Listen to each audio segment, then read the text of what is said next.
কোনো ব্যক্তি উজু আছে, উজু থাকার পরে ওই ব্যক্তিটা যদি তার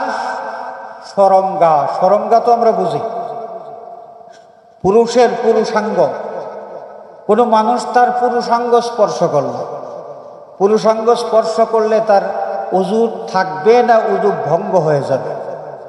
আমি আপনাদের সামনে এক হাদিস শরীফ তিলাওয়াত করি।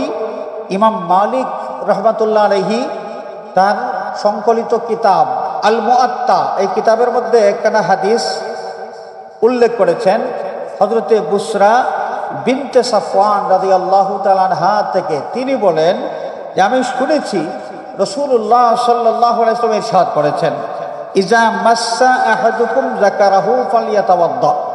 কোনো ব্যক্তি যদি তার পুরুষাঙ্গ স্পর্শ করে তাহলে সে যেন উজু করে। তার মানে তার আগে উজু ছিল, উজু থাকার পরে সে তার পুরুষাঙ্গ স্পর্শ করেছে, ওই ব্যক্তি যেন নতুন করে আবার উজু করে।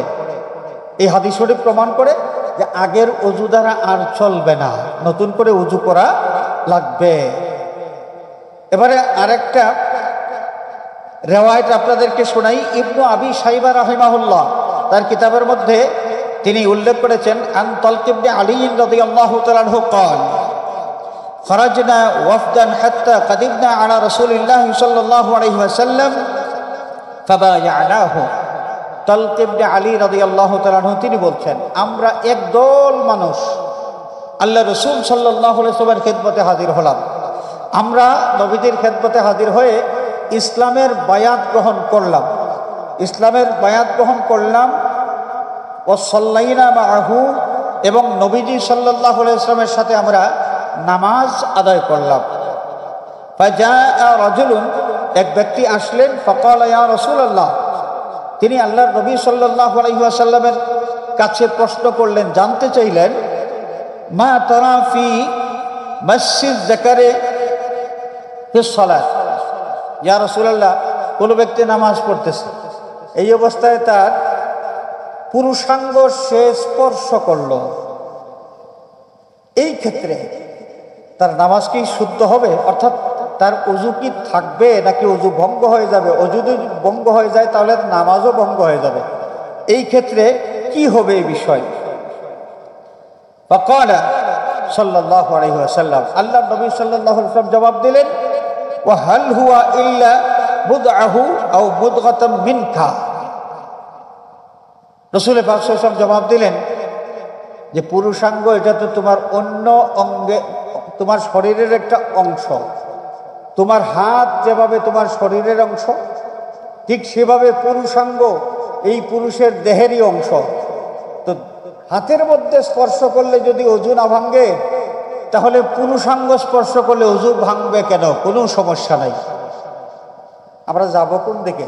এক হাদিস প্রমাণ করে যে পুরুষাঙ্গ স্পর্শ করলে ওযু নষ্ট হয়ে যাবে, আরেক হাদিস প্রমাণ করে পুরুষাঙ্গ স্পর্শ করলে ওযু নষ্ট হবে না। কোন দিকে যাব? তখন এই কঠিন বিষয়ে মুস্তাহিদিনে কেরাম ব্যাখ্যা করেছেন, ব্যাখ্যা করে আমাদেরকে বুঝিয়ে দিয়েছেন যে সাধারণত স্বাভাবিকভাবে শাহওয়াত ছাড়া, কোনো ধরনের কাম ভাব ছাড়া সাধারণত কোনো ব্যক্তি যদি তার পুরুষাঙ্গ স্পর্শ করে তার উজু নষ্ট হবে না। আর যদি শাহওয়াত সহ কাম ভাব সহ যদি ওই ব্যক্তি তার পুরুষাঙ্গ স্পর্শ করে তাহলে তার উজু নষ্ট হয়ে যাবে, নতুন করে উজু করা লাগবে।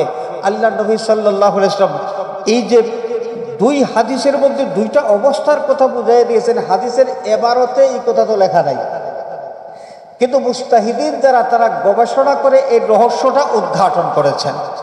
মুস্তাহিদিন যারা, মাযহাবের ইমাম যারা গবেষণা করে এই বিষয়টা উদ্ঘাটন করেছেন। তাহলে আপনারা বলুন, মাযহাব মেনে চলার দরকার আছে কি নেই?